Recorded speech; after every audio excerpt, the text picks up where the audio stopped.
नहीं, फ्रैगमेंटेड नहीं है। आपने सही कहा कि अखिलेश यादव और बीजेपी और बीएसपी हमारे ब्राह्मण भाइयों के वोटों के लिए पूरी कोशिश कर रही है, मगर देखिए इन तमाम में कॉमन फैक्टर है कि सिवाय 19% उत्तर प्रदेश के मुसलमानों के सब कास्ट और बरादरियों के ऊपर मेहनत की जा रही है, और 19% मुसलमानों को इन तमाम पार्टीज़ ने यतीम और लाचार बनाकर छोड़ दिया है, और इनके कोई वोट की अहमियत नहीं रही। तो यही बात हम उत्तर प्रदेश के मुस्लिम माइनॉरिटी को बता रहे हैं कि भाई आपकी कोई लीडरशिप को आपको पैदा करना पड़ेगा।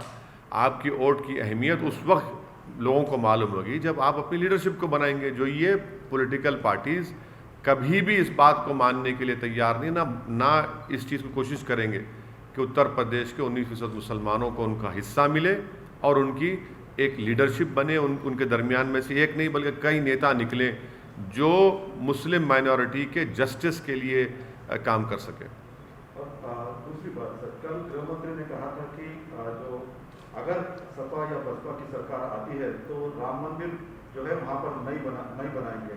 तो क्या राम मंदिर अभी भी इस इलेक्शन में बड़ा मुद्दा रहेगा सर? अब ये तो आप मीडिया के लोगों को तय करना है। जो हमारी हर स्पीच के बाद आप लोग कुछ ना कुछ उसमें निकालते हैं नुक्ता। अब जो देश के होम मिनिस्टर इस तरह की बात कर रहे हैं तो डेवलपमेंट की क्यों नहीं बात करते?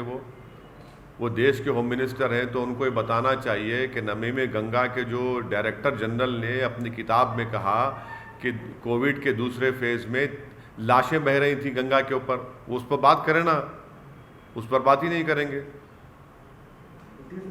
अखिलेश ये हरिद्वार के मुद्दे को लेकर के हालांकि वहाँ पर एफआईआर हुए हैं सर, लेकिन आप लगातार ट्वीट कर रहे हैं कि अखिलेश यादव क्यों चुप्पी साधे हैं। तो क्या लगता है कि उनका स्ट्रेटेजी क्या है, क्यों वो? देखिए, जितने पॉलिटिकल पार्टीज़ हैं भारत में जो भारत के संविधान पर यकीन करते हैं, जो एनार्की पर नहीं रूल ऑफ लॉ पर भरोसा करते हैं, उन तमाम पॉलिटिकल पार्टीज़ को अपनी खामोशी को तोड़ना पड़ेगा। क्योंकि हरिद्वार के धर्म संसद में मुसलमानों के ख़िलाफ़ एक ओपन जेनोसाइड का कॉल दे दिया गया, जिसमें कहा गया कि म्यांमार में जिस तरह रोहिंग्याओं को बेघर किया गया, मारा गया, उस तरह भारत के मुसलमानों को इस तरह का उनका हाल करना चाहिए। अगर समाजवादी पार्टी वहाँ पर 70 सीट पर चुनाव लड़ेगी, कांग्रेस वहाँ पर अपना गवर्नमेंट बनाने की बात कर रही है, मनमोहन सिंह को गोली से मारने की बात कही गई जो देश के एक्स प्राइम मिनिस्टर हैं, तो इस पर भी आप रिएक्ट नहीं करें, कब रिएक्ट करेंगे? रूल ऑफ लॉ के ऊपर बात करेंगे या एनआरकी? भी आप रिएक्ट नहीं करें, कब रिएक्ट करेंगे? रूल ऑफ लॉ के ऊपर बात करेंगे या एनआरकी के ऊपर करेंगे? तो इनकी खामोशी इनको एक्सपोज करती है और ये बताता है कि इसलिए खामोश हैं क्योंकि इनको फिक्र है कि दूसरा वोट नहीं मिलेगा। मगर यहाँ पर वोट की नहीं, यहाँ पर जेनोसाइड का कॉल दिया जा रहा है। मगर अच्छा है, देश देख रहा है इन पॉलिटिकल पार्टीज़ को, चाहे समाजवादी और कांग्रेस हो, कैसे वो लोग खामोश बैठे। और उत्तराखंड में बीजेपी की सरकार के आशीर्वाद और पूरी सपोर्ट पर इस तरह के धर्म संसद हुआ।